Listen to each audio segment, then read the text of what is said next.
Looking for your next streaming obsession?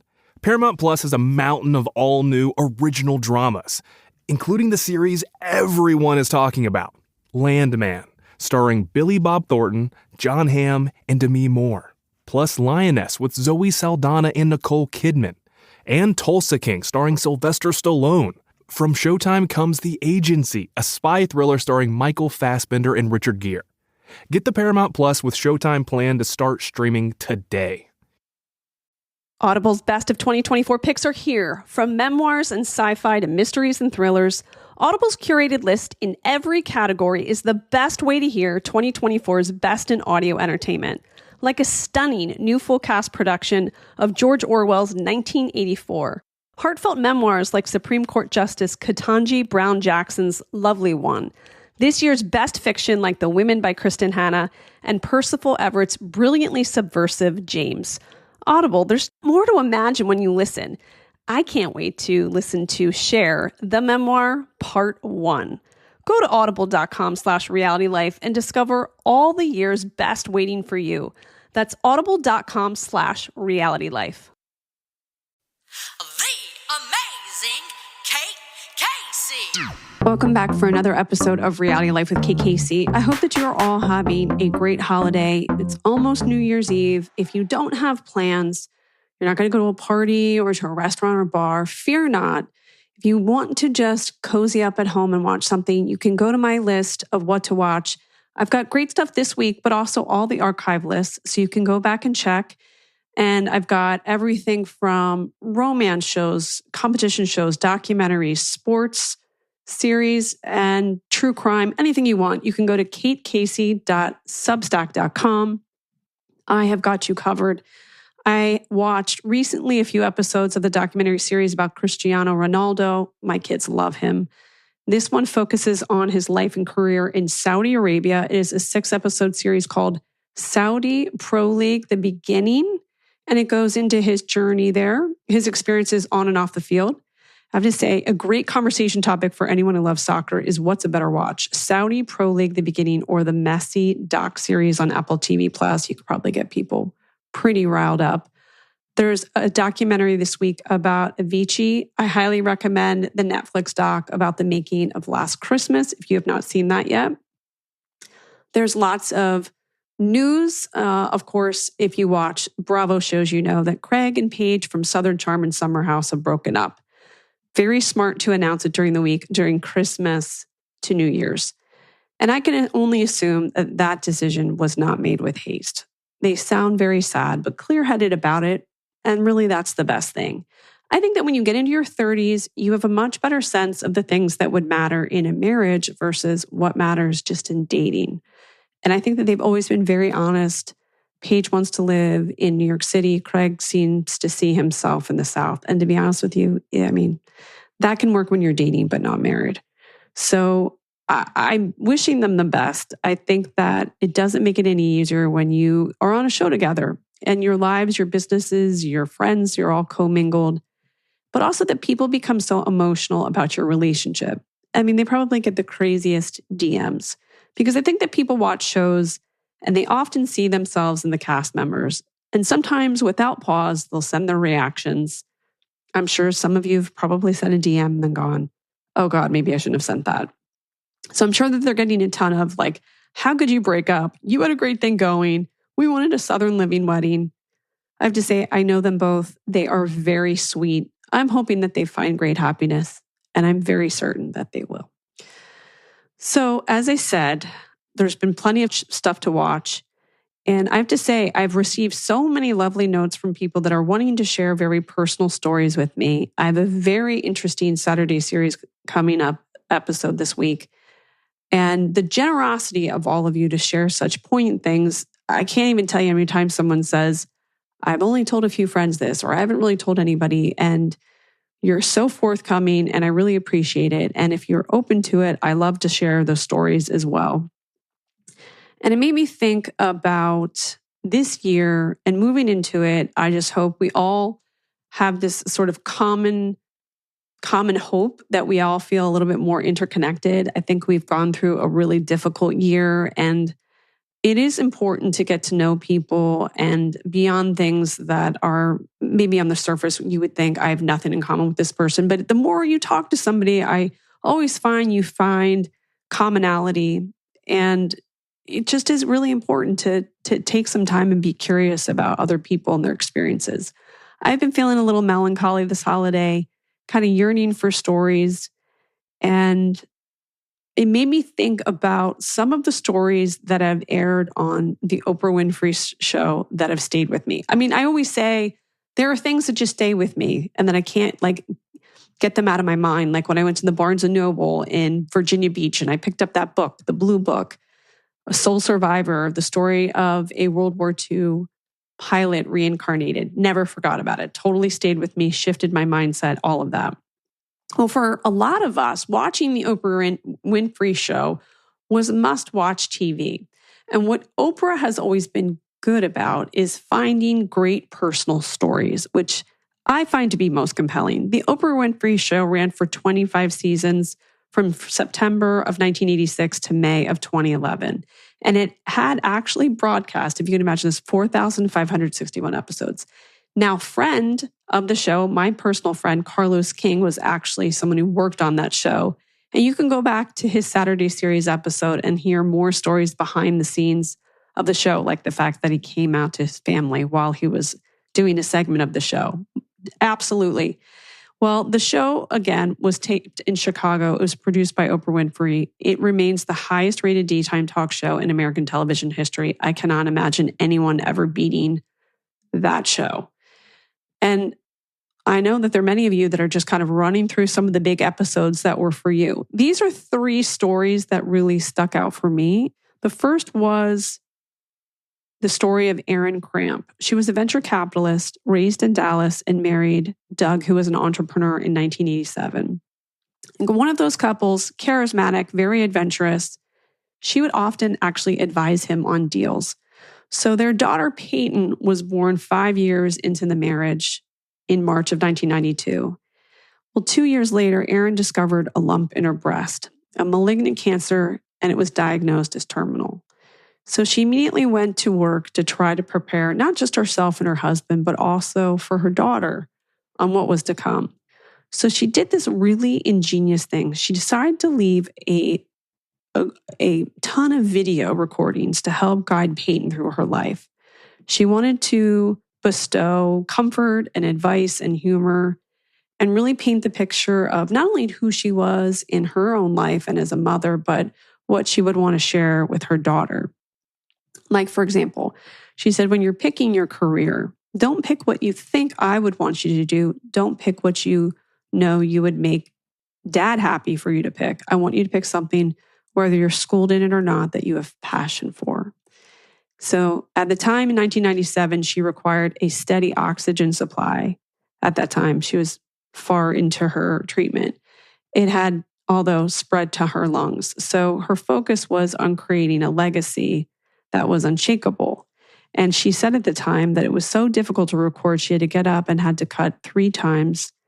And she kept crying and thinking, I can't believe I'm talking to her as if I wasn't there. So then I started really getting into it and I started thinking, this is my only chance to really communicate with her some of the things that I think are so important. So the day that Doug and Erin appeared together on the show, they showed a portion of these diaries that she had recorded.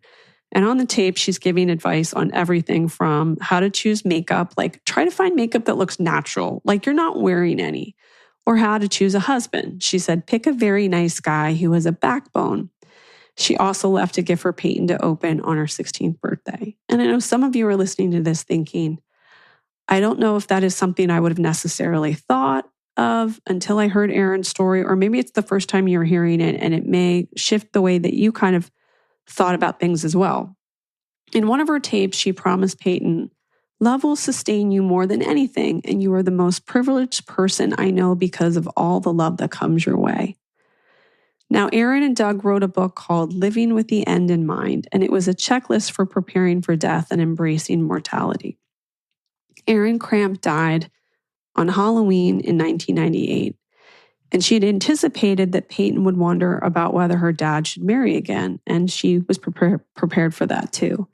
So in a tape that she played, the question arose, I want you to know that I would very much bless Daddy remarrying if he's given that opportunity, because I know at the time you would be hesitant and would say, well, what does Mom think? Or this be my second mom? Should I call her Mom?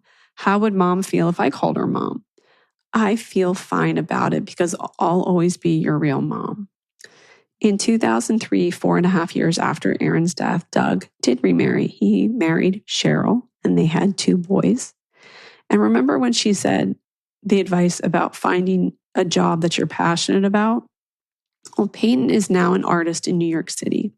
And so you can see her beautiful work if you go to PeytonTierneyCramp.com.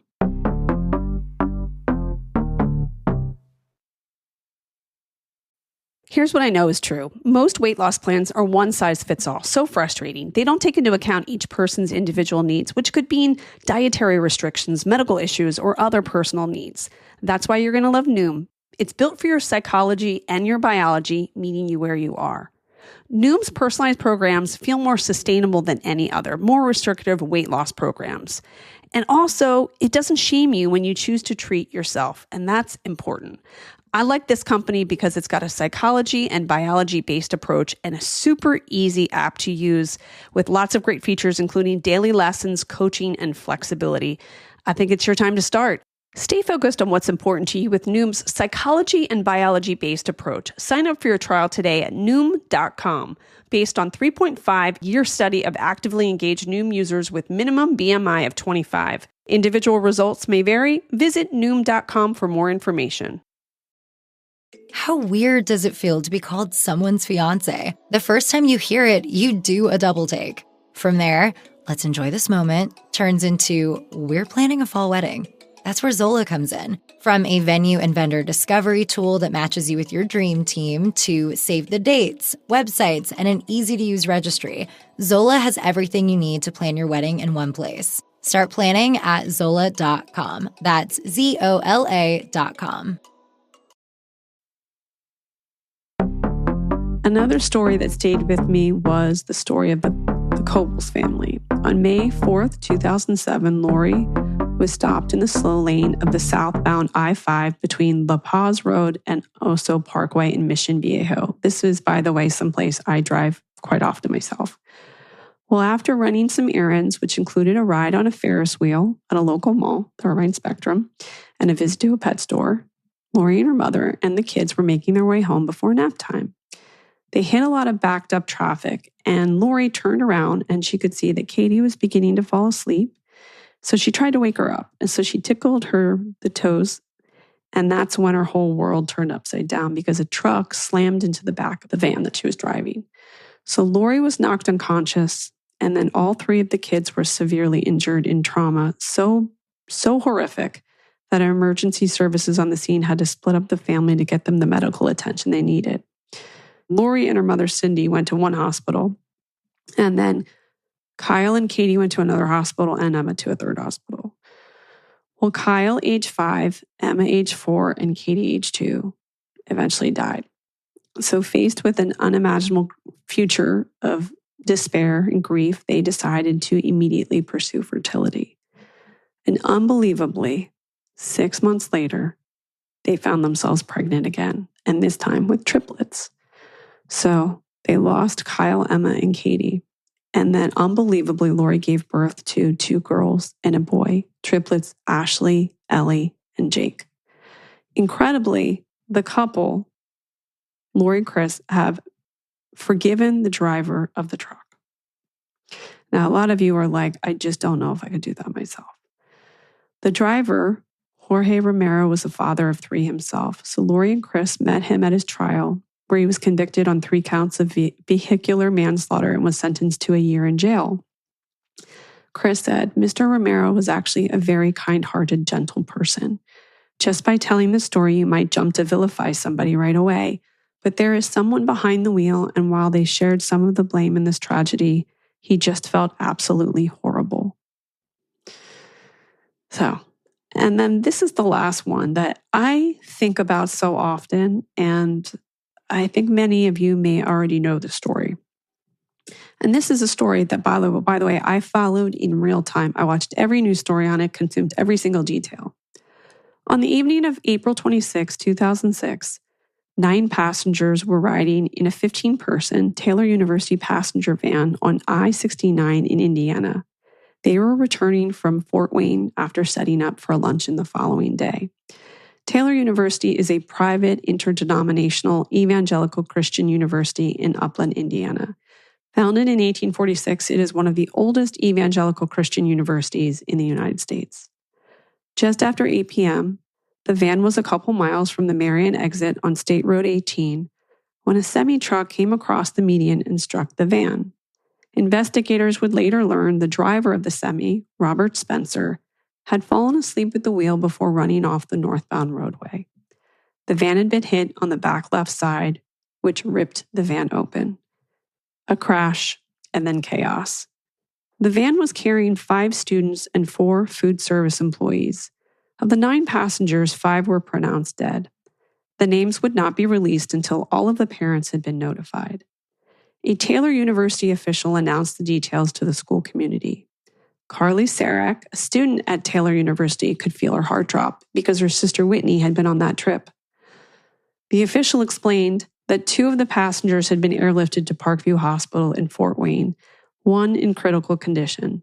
The rest had been taken to Marion General Hospital 15 miles from campus. Emergency workers at the scene of the crash tried to identify signs of life. A young woman seemed to have survived. Now, her face was eventually covered by bandages due to a head injury, and there was a purse located beside her. So emergency workers transported her to Parkview Hospital. Susie and Don Van Ryn from Caledonia, Michigan, received a phone call from the chaplain of Parkview Hospital. Your daughter has been brought here as a patient. Laura had been the youngest of their 4 independent children and was a senior. She was involved in a very serious car accident earlier this evening, they explained. She's in critical but stable condition. And they couldn't make sense of what they were hearing. Fort Wayne, Don, Laura's father, picked up the extension. Laura was unconscious in an intensive care unit, and she had several broken bones and a very serious head injury. Well, Newell and Colleen Cerak from Gaylord, Michigan, were also told of the accident. Whitney, the younger of their 2 daughters, was a freshman. A Grant County chaplain called their home. I'm sorry, he said, but your daughter Whitney was in an accident this evening and was pronounced dead at the scene. Carly, who had gone to Marion Hospital, was told of the news and brought to a room with her friends. And officials had questions about Whitney. What was her age, birth date? Well, someone eventually brought in Whitney's purse. It reeked of diesel fuel. The Van Ryns arrived at Parkview Hospital, and they were told by the doctor to be prepared for what they would see. Laura was flown some 50 feet in a violent accident. Her face was swollen, scratched, and bruised. She was on a respirator. She had several broken bones, including a shattered elbow and a badly broken leg and a broken collarbone. And they were concerned about the brain injury. Laura's ICU was dark when they entered it, late into the night. Brain injury patients require dim lights and low stimulation to help with the healing process. A ventilator tube secured by tape went into the side of her mouth. A brain pressure monitor came up and out of the top of the right of her head. IV monitors and cables were attached to the sides of her body. Now, Colleen Cerak had asked the Marion Hospital staff if there was anything she could do or did they need any additional information. A staff member made a quick call to the coroner's office. No, ma'am, everything's been taken care of. He said the identification has been done, and his office will coordinate the transportation of your daughter's body with the funeral home. Now, she had remembered a conversation she had with a friend the year before whose teenage daughter had died. And she couldn't have shaken the image of her daughter lying in a casket. So when they asked her if she would like to see Whitney, she said no. Laura's parents were told she could be in a coma state for a long period of time, that her brain injury had been that serious. As they explained it, your daughter is not just going to wake up one day. It's like awakening from a long nap. Coming out of a coma is comparable to coming up from deep water. She will gradually come up closer to the surface over time. They were concerned about the swelling or bleeding of the brain. Due to the nature of her injuries, the doctors let few visitors in to see Laura. Now, for the Ceraks, Whitney's obituary ran on May 2nd, 2006. Her parents' home was overwhelmed with flowers and visitors. At her funeral, there were well over 1,000 visitors.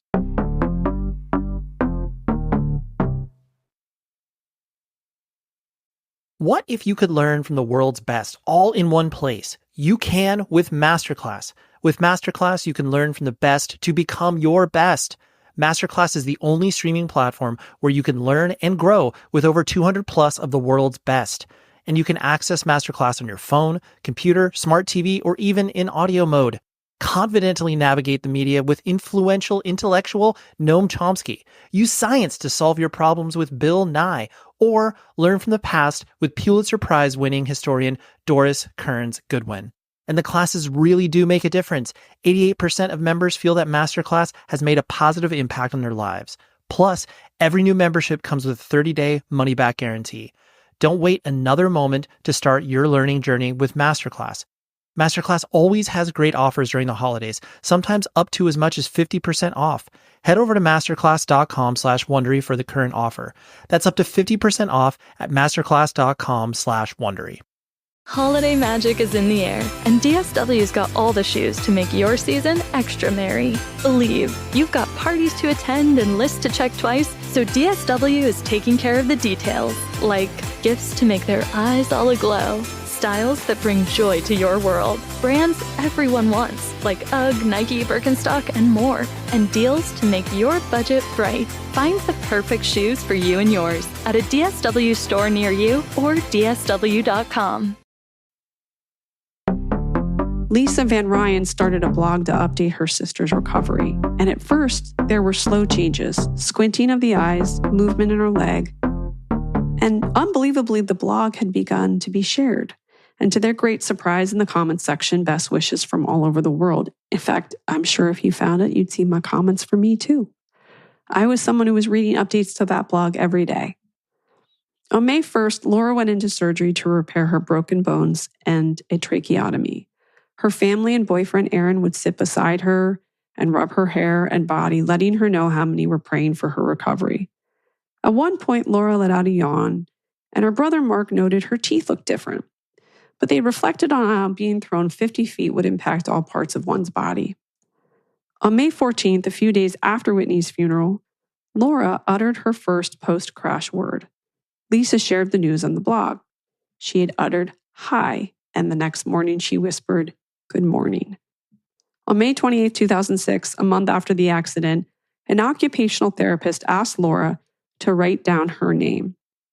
Scrawled across the page was WHITNEY. Now, why would she write Whitney? The therapist reasoned that the brain injuries often result in confusion. But Whitney was the name of one of the victims, but maybe Laura had been sitting next to her when the accident happened. And she kept calling Aaron by the name Hunter. Don wheeled her back in her wheelchair to her room, and he heard her whisper something, and he asked could she repeat it. She said, "False parents." The next day, Lisa would be alone with Laura and asked her name again, and she said it was Whitney, and her last name, Cerak. Her parents' names, Newell and Colleen. Aaron and a family friend had also begun to see Laura was not their Laura. For 5 agonizing weeks, Whitney Cerak lay in a hospital bed, gravely injured, unable to speak. Loved ones at her side prayed and comforted her, but they weren't her family. So both families released this statement. For immediate release contact, the families of Laura Van Ryn and Whitney Cerak stand together in issuing this media statement. We are experiencing a wide range of emotions upon learning that the young woman being cared for at the Spectrum Health Continuing Center is Whitney Cerak and not Laura Van Ryn. These two wonderful young women shared a striking similarity in size, hair, facial features, and body type. As Whitney continued to heal from her injuries and became more conscious of her surroundings, her comments led the Van Ryns to doubt that she was their daughter, Laura. The Van Ryns brought their concerns to continuing care staff, who initiated an exam of dental records. By late Tuesday evening, it was determined that Laura's dental records did not match those of the patient in the continuing care center. Whitney's identity was confirmed through her dental records early Wednesday morning. In addition to sharing a striking similarity in appearance, Laura, Whitney, and their families share a strong faith in Jesus Christ and are united together in his love. Our families are supporting each other in prayer, and we thank our families, friends, and communities for their prayers. We are going through an emotionally difficult time, and we ask that everyone please respect our need for privacy. In retrospect, Lisa Van Ryn would tell Oprah Winfrey that in addition to a pair of unknown shoes that had been handed to the family after the accident, Lisa says that there were other moments that could have made her suspicious about the identity of her sister. She had once caught a glimpse of Whitney's midsection and saw that she had a belly button piercing, which Laura did not have before, and she thought, spring break.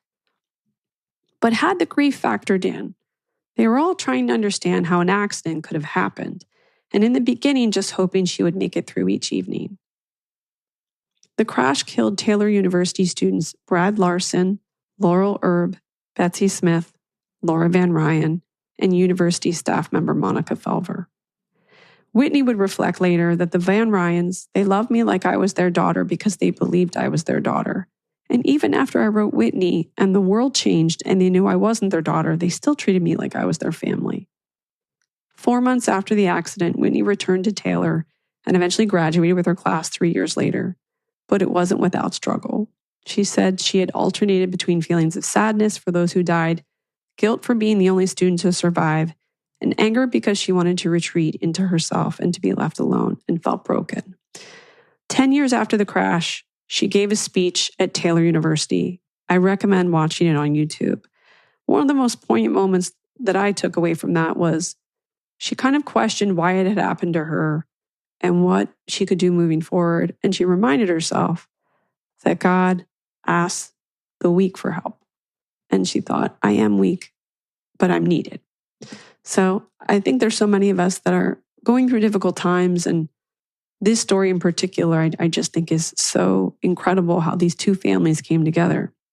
As I said, I was reading Lisa's daily blog post with updates, and I joined others in complete shock at the realization that this was the case of mistaken identity. And it was a story that was chased by many outlets. It was on Dateline NBC, The Today Show, and like I said, that episode on Oprah Winfrey.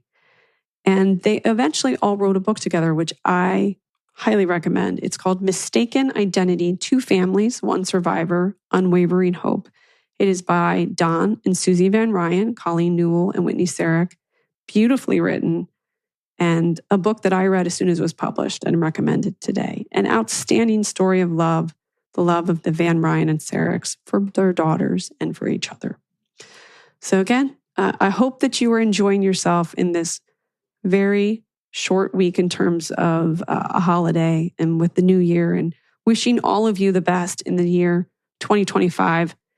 And as always, just reminding you to click subscribe to the podcast and make sure that you leave a 5-star review. Please jump in the Facebook group, Reality Life with Kate Casey. Please tell me if you remember these stories. And if you haven't, what you think of them, hearing them all the years after they happen. And then make sure you get subscribed to my What to Watch list of what to watch in unscripted TV by going to katecasey.substack.com. Bonus episodes on my Patreon at patreon.com/Kate Casey. And follow me on social media. I'm on Instagram at KateCaseyCA, TikTok, it's Kate Casey, and Twitter and Threads, and Blue Sky at Kate Casey.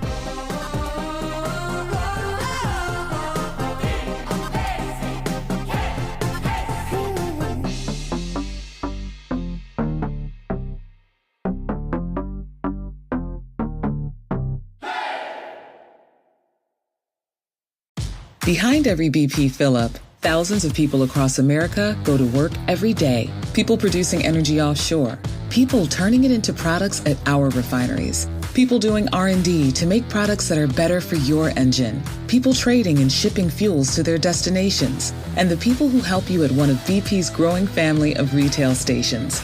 They're part of the more than 300,000 jobs BP supports across the country. Learn more at bp.com/investing in America.